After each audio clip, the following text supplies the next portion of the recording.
the congregation of Jehovah's Witnesses in Thornbury. Yes.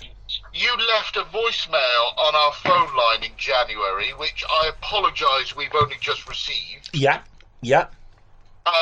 And you just left a message, and I was just returning your call. Okay, thank you. Yes, I've spoken a few times at the various carts to people, and one person gave me a second-hand copy of your book, Enjoy Life Forever, which I've been looking at and reading. Could you help? Yes, of course. Thank you. Lesson 19. Do you have the book in front of you, or? I don't at the moment. Was it a specific query? Yes, I can read it if you'd allow me to. Yes? Yeah, sure. The introduction on page 79, lesson 19.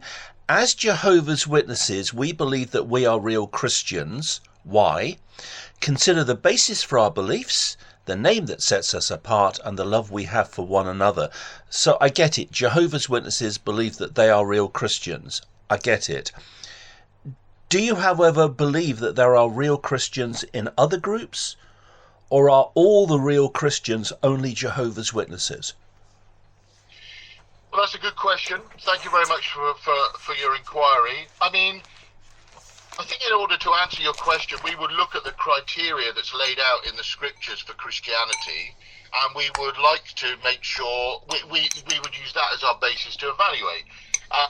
I mean, to be perfectly frank with you, we'd be very hypocritical if we didn't believe that we represented true Christianity. And there's a number of metrics we might use for that. For instance, we have an absolute belief in the Bible that it is God's word, and we take a literal interpretation. And that leads us to things like our strict neutrality, so we don't get involved in the political affairs of the world.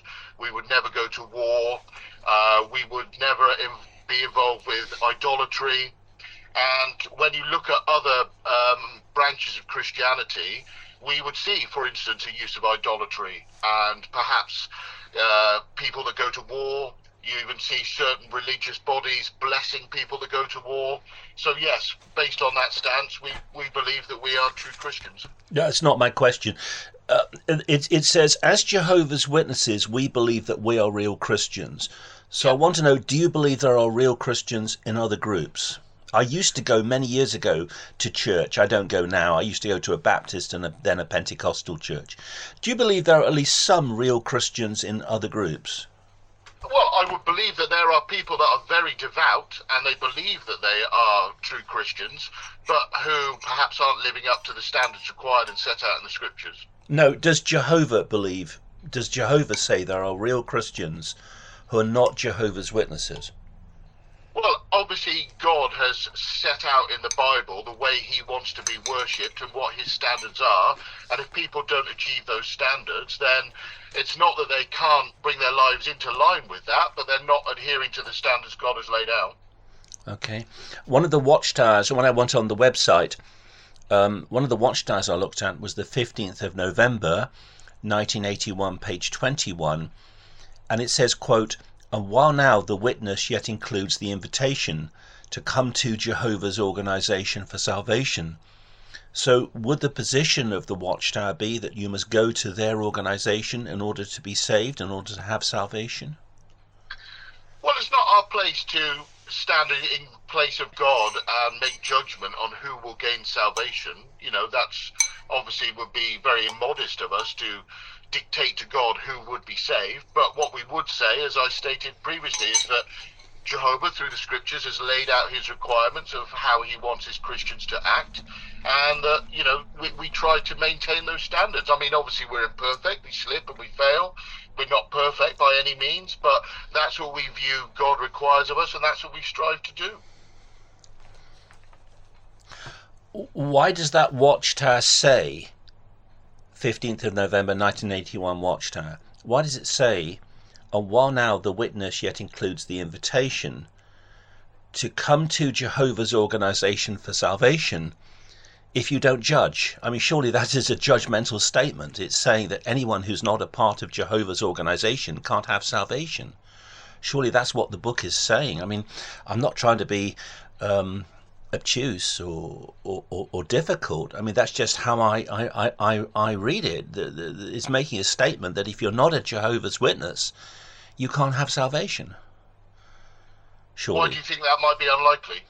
Well, because the book says, Watchtower, 15th of November, 1981, page 21, quote, "And while now the witness yet includes the invitation to come to Jehovah's organization for salvation."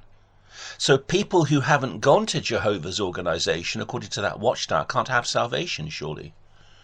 Well, I mean, I don't know how well you know Bible history, but for instance, when the Israelites were freed from Egypt, from their slavery and their bondage in Egypt, there was a very specific set of steps they had to do in order to be freed. They had to show their obedience to God.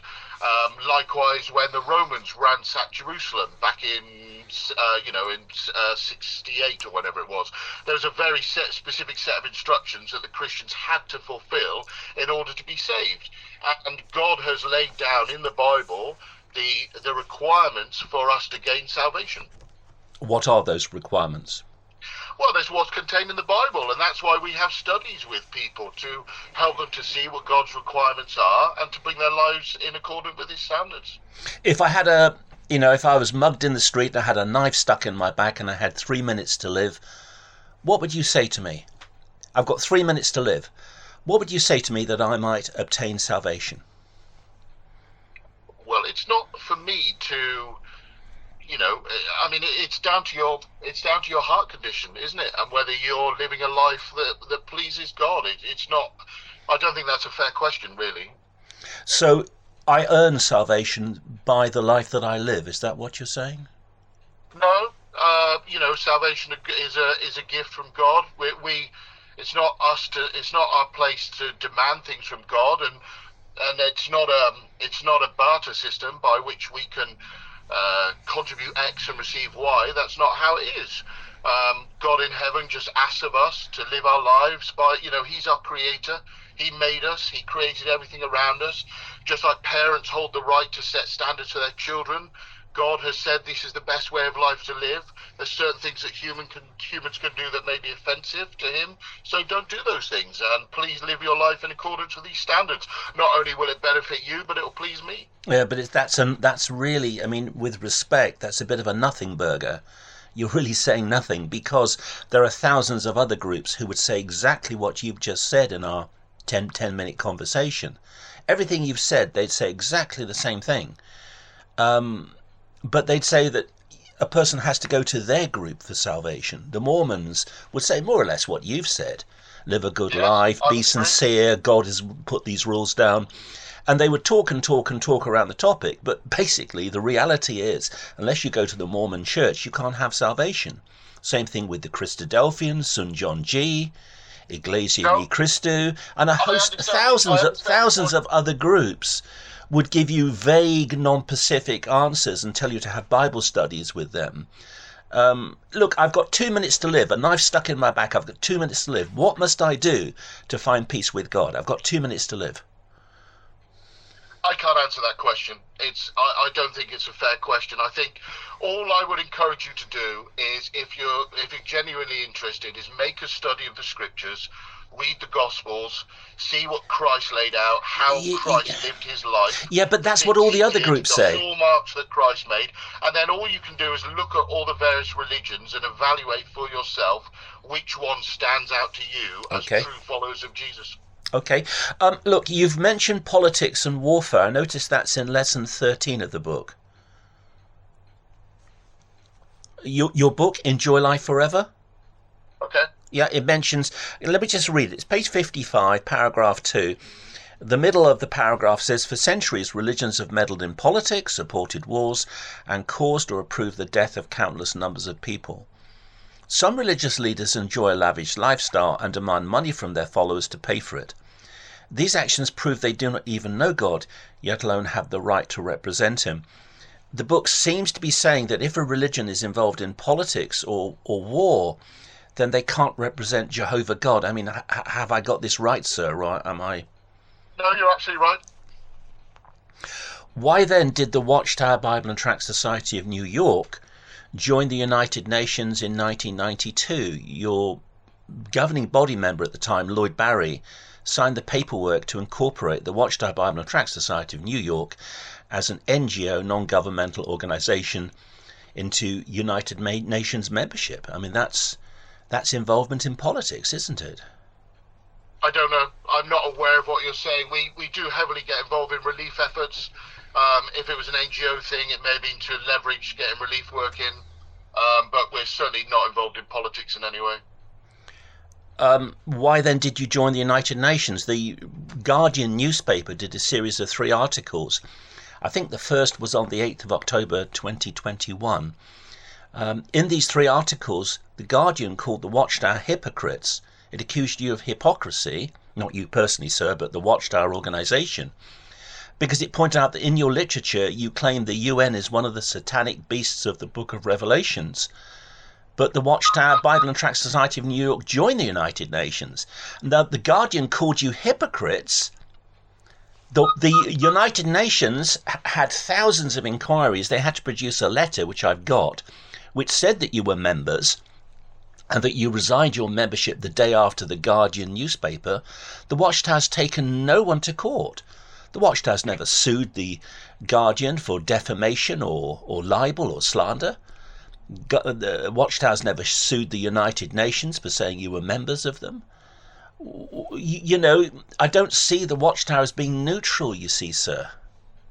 Even your Watchtowers itself admits that you were not neutral in the First and Second World Wars. Okay. I mean, the Watchtower 2016, November, page 29, paragraph 9, talks about the National Day of Prayer that took place in 1918. And it admits that during the First World War, the Watchtower was not neutral. Many Jehovah's Witnesses were active in supporting the American military, such as buying Liberty bonds. I feel the article from 2016 is in fact rather dishonest, because they put it across that Jehovah's Witnesses happen to support the American military and the American government, whereas the reality is they were encouraged to do so by the Watchtower magazine itself at the time.